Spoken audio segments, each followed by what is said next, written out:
Figure I should probably do this now, otherwise the rest of October is going to completely fly by. I mean, Halloween weekend is this week, and I get the feeling it's going to be like, it's going to disappear on us. So, it's that time of the month where I talk about yet another arc in the series of One Piece. And this is actually an arc that I was very looking forward to talking to. Before I get into it, I need to go into a little bit of backstory about how I got introduced to One Piece. Like a lot of people, I was introduced to One Piece via the 4Kids dub. And looking back on it, yeah, I know it's bad, but I still watched it every week. You know, I still try to follow the story, and I was still excited for what happened next. And I remember feeling completely shell-shocked when not only did 4Kids cancel dubbing One Piece, but then moved to Toonami, and then they got the Funimation voiceover actors, and then that got taken off the air. And for a long time, I want to say, like summer, fall of 2008 to actually almost around very late 2009, early 2010, I didn't really watch the anime. Anymore. What got me back in was because I asked myself, oh yeah, One Piece did exist, did it? Wait, is it still going on?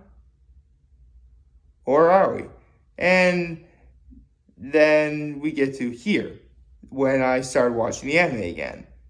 And it was this arc that was airing. Sorry, I think I'm coming down with like a cough or something. Like seriously, every morning I wake up with a tickle in my throat. It's so weird. Anyway, this is around the time I started watching the anime again. And it was this arc that was airing in Japanese. And I don't think I could have gotten any luckier if I tried. See, the arc of this arc is known as Impel Down. Where we last left Luffy, he realized that his brother Ace was going to be, executed, but he was taken to Impel Down before he would then be later taken to Marine headquarters. So basically, Luffy goes to Impel Down to try and, get Ace out of there. A jailbreak, if you will. And all throughout the way, Luffy keeps running into characters that if you had seen the early One Piece, obviously when I saw the 4Kids dub, I'm like, hey, I know these people. I know these characters. It really was as if it literally was as if everything picked up where it left off for me. It was unbelievable. I mean, yes, this arc still has a few glaring problems. Obviously, Luffy's by himself. He doesn't have his whole crew. In fact, the only reason why he's able to get in to Impel Down is because he had the help of Boa Hancock to do it, in which Boa Hancock may or may not have fallen in love with Luffy. She totally did. Anyway, and I really like, seriously, this arc kind of gets a bum rap because it takes place technically in one building, and because it's a brick building, you see a lot of gray and stone and stairs, stuff like that, and that can be pretty boring. But Ichiro Oda did a great job of you're going to get that, but you'll be darned if you don't get variety on every single floor. See, the way Impel Down works is that there's 6 floors. It goes from 1 at the very top all the way down to 6. And each layer is, as you can imagine, progressively worse than the last, with Ace, as you can imagine, being down at the very bottom. And I say, and yes, it's pretty obvious, the higher your bounty is or the more dangerous you are, the lower the level that you are. So the 6 levels are, I want to say, and I want to make one thing clear, I'm going to be saying the word hell a lot here because those are the names of the floors. So bear with me. So you have, I believe, Razor Hell, which is basically if you try to, because obviously if it's prison, people are going to try to escape, and there would be obstacles to keep you from trying to escape. So you have Razor Hell, which basically imagine a lot of very sharp, pointy objects that will cut you and slice you and could very well kill you if you run into them. So imagine that. Level 2 is Raging Beast Hell. Pretty That's actually the good thing. The floor names are pretty self-explanatory. Raging Beast Hell, there's a lot of like Raging Beasts where if you try to escape, they'll try and attack you and eat you and stuff like that. And they're like mythical beasts too, like manticores and basilisks, stuff like that. Level 3 is Starvation Hell. Now, this place looks more like a desert where there's lots of sand, a little bit of yellow, and it's really dry and hot, and obviously it's Starvation Hell, meaning people are starving. That's how it is. Level 4 is Burning Heat Hell, which, there's lots of fire and lava and burning oil and smoke and stuff like that. Level 5 is Freezing Hell, which that's also self-explanatory. It's very, very cold down there to the point where people could pretty much freeze to death. Although funny, Freezing Hell also has like these like really dangerous wolves that are more dangerous than the beasts on level 2. It's actually really funny how it works. And level 6, where Ace is Eternal Hell. Dark and gloomy, and pretty much the worst of the worst go there. Like, you either have a bounty of 100 million or more, or you committed crimes so heinous that the world government wants to erase you from existence, and even death was too great of a mercy. Another really great thing about this arc is the Warden.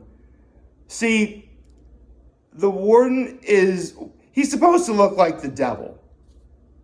And his devil fruit power, which is the venom fruit, or the poison fruit, I guess, basically covers him in poison. Which you touch him, you die.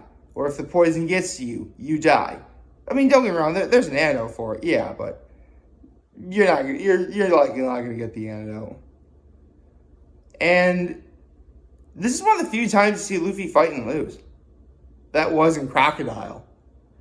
I mean, thanks to Ivankov, he gets better, but it was still like really, how is Luffy gonna get out of this? It was really dangerous. And again, I mentioned how this arc sort of picked up where One Piece left off for me, because there's a bunch of characters that I had seen watching the 4Kids dub, and now they're all in Impel Down because they're in jail. He's like Buggy, number 2, Mr. 2, Mr. 3, Crocodile, Das Bones, aka Mr. 1. Like, seriously, there was a lot of old faces here. I'm like, okay, this is allowing me to get reacquainted with the series. I like this. Major props have to go to Buggy and Mr. 3. Like, you want one of the great comedic fictional duos of all time? You gotta go to youtube.com, just type in Buggy and Mr. 3, and you're gonna be set for life on laughter. I really didn't think I was not expecting the combination of them to be hilarious as it was, but it was. Basically, Buggy and Mr. 3 are trying to escape, but because they're pretty much hanging around with Luffy, they keep going deeper and deeper. So they're literally trying to constantly go back up. Obviously upper floors, that is, because obviously level 1 is where you get out. And they keep going down. Sorry, I was trying to find a yawn back there, excuse me. This arc really was, seriously, the way to best describe this arc is part 1 in a 2-part series of a best of list for One Piece. Because, well, obviously, the next arc is part 2. But, seriously, if you, for whatever reason, were like me, and, you were out of One Piece for a while, specifically around the time the 4Kids stopped dubbing the anime, this is a great place to pick up where everything leaves off. I mean, in a way, it kind of makes sense, too. Because if you saw the 4Kids dub, Luffy started off by himself before he ran to, Nami and Zoro and Usopp and Sanji. and Robin and Chopper and Frankie and Brooke. So, really, this is great. And it also introduced one of my favorite characters in the series, Jinbei, which I'll get into him a little bit later. But, yeah, all in all, this is a great arc. And if you ever have an opportunity to give this a watch, I highly recommend you do it. I mean, I want to say it's like 21 anime episodes and 19 manga chapters maybe, or something like that. It shouldn't take you very long to read. And plus, again, you get to bear witness to one of the greatest jailbreaks in all of fiction. That's pretty cool. Like, favorite, share, the subscribe button. Follow me on social platforms on YouTube. I download this video for all you guys watching. Enjoy for today. Hopefully, a wonderful well, actually, it's Friday morning. I haven't done my daily video yet, but I'll get there soon. And remember, if you guys want to talk to me, we can get a letter way back. Take care, make good choices. See ya.